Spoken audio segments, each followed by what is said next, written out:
Hello friends, welcome to my channel. तो friends, आज हम फैक्टराइजेशन कैसे सॉल्व करना है वो सीखने वाले हैं, उसके मेथड्स सीखने वाले हैं। तो इस वीडियो में हम ओनली 4 मेथड्स सीखने वाले हैं फैक्टराइजेशन करने का। पहला है टेकिंग आउट कॉमन फैक्टर, दूसरा है फैक्टराइजेशन बाय ग्रुपिंग, तीसरा मेथड है difference of two square, fourth method है क्वाड्रेटिक ट्रायनोमियल्स। इस तरीके से हम फैक्टराइजेशन कर सकते हैं। इसको हम लोग स्प्लिटिंग द मिडिल टर्म भी कहते हैं। तो पहले स्टार्ट हम करते हैं taking out the common factor. ये हमारा बहुत इजी मेथड है, जिससे मतलब ये बहुत कॉमन ही मेथड है। तो चलिए इसकी ओर हम बढ़ते हैं। इसमें मतलब क्वेश्चंस आते हैं जिस टाइप के, वो मैं बताती हूँ, एक एग्जांपल से सॉल्व करती हूँ। इस टाइप के क्वेश्चन आएंगे इसमें, जैसे 5a² माइनस 20ab, ऐसे क्वेश्चंस आते हैं इसमें। तो इसमें हम लिखेंगे a, 5 को कॉमन ले लेंगे और a को भी कॉमन ले लेंगे। यहाँ पे क्या बचा? a बच गया, और यहाँ पे क्या बचा? 4 बचा, और b तो b रहेगा। तो ये इस तरीके से हम कॉमन फैक्टर निकालें। इस तरीके से हमने कॉमन फैक्टर निकाला कि ऐसे ये दो क्वेश्चंस के मतलब दिए हुए हैं क्वेश्चंस, उसमें हमने एक को कॉमन निकाला और देन बनाया।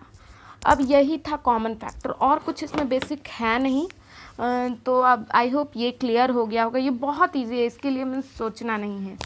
अब चलिए सेकंड मेथड सीखते हैं, जो कि है फैक्टराइजेशन बाय ग्रुपिंग। हमें फैक्टराइजेशन इसमें दिया होता है ग्रुप में, मीन्स बहुत सारा टर्म दिया होता है और उसी टर्म को हम लोग करते हैं।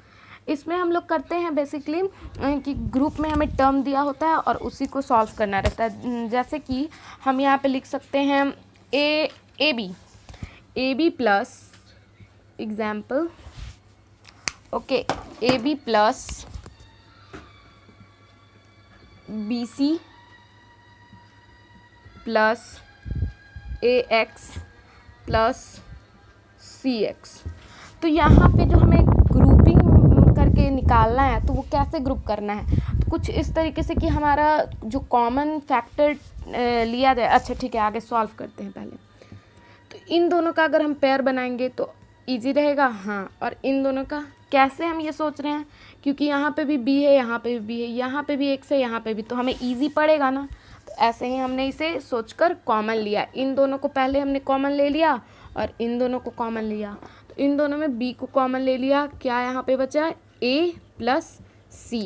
और फिर इसमें क्या बच गया? इसमें बच गया x को कॉमन लिए, a प्लस c। अब a plus c both common है, तो यहाँ पे a प्लस सी को कॉमन ले लिया, और b प्लस एक्स यहाँ पे बचा। तो ऐसे हम इसे, ये हमारा आंसर हो गया। तो ऐसे हम इसे सॉल्व करते हैं। तो इसीलिए हमने इसका नाम दिया है फैक्टराइजेशन बाय ग्रुपिंग। ग्रुप में इसे करके हम इसे फैक्टराइज करते हैं। अब डिफरेंस ऑफ टू स्क्वायर है, डिफरेंस ऑफ टू स्क्वायर से हम फैक्टराइजेशन करते हैं। जैसे कि हमारा इसमें गिवन होता है a² माइनस b², ये फॉर्मूला होता है। तो इसका क्या बनता है? a प्लस b और a माइनस b, यही इसका बनता है फॉर्मूला का। तो ऐसे ही हमें क्वेश्चन गिवन रहेगा, जस्ट इसमें क्वेश्चन रहेगा कि 100 प्लस 9x², तो इसे हमें सॉल्व करना है। तो ऐसे ही हम इस मेथड को, मतलब इस मेथड से करने के लिए इस प्रोसेस को लगाएंगे, इस फॉर्मूले को लगाएंगे। तो लगाते हैं, तो 100 10 का स्क्वायर हुआ, तो लिख देंगे 10 का स्क्वायर प्लस यहाँ पे 3 का स्क्वायर, इसे लिखेंगे 9 3 का स्क्वायर है होल स्क्वायर। और देन यहाँ प्लस नहीं होगा, यहाँ पे माइनस होगा। तो ये हमारा एग्जाम्पल हुआ। तो इस फॉर्म में आ गया, तो इस फॉर्म में आ गया, तो ईजिली हम इसे ऐसे बना सकते हैं। ओके, सो ये थर्ड था हमारा मेथड। अब फोर्थ मेथड में है क्वाड्रेटिक ट्रायनोमियल्स।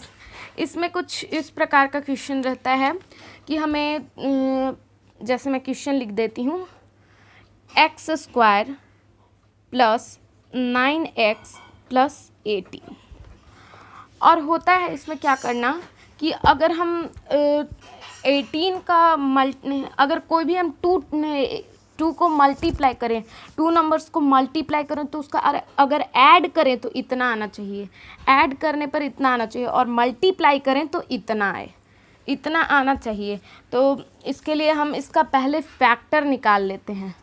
तो जैसे कि हम एक्स स्क्वायर लिख दिए, अब 9 का फैक्टर हम ले लेंगे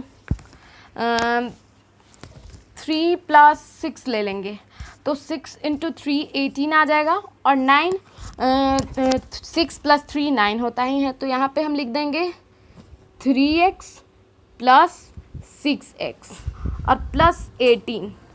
इसको 18 हम 18 ही छोड़ देंगे क्योंकि 18 हमें इधर करने में आसानी होगा।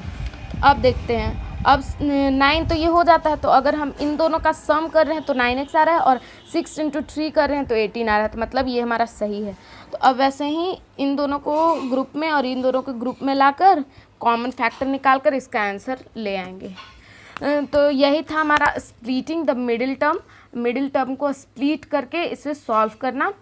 तो आई होप ये सारा कॉन्सेप्ट आपको क्लियर हो गया होगा। अगर कोई भी डाउट हो तो आप पूछ सकते हैं, कमेंट कर सकते हैं। Thank you for watching this video.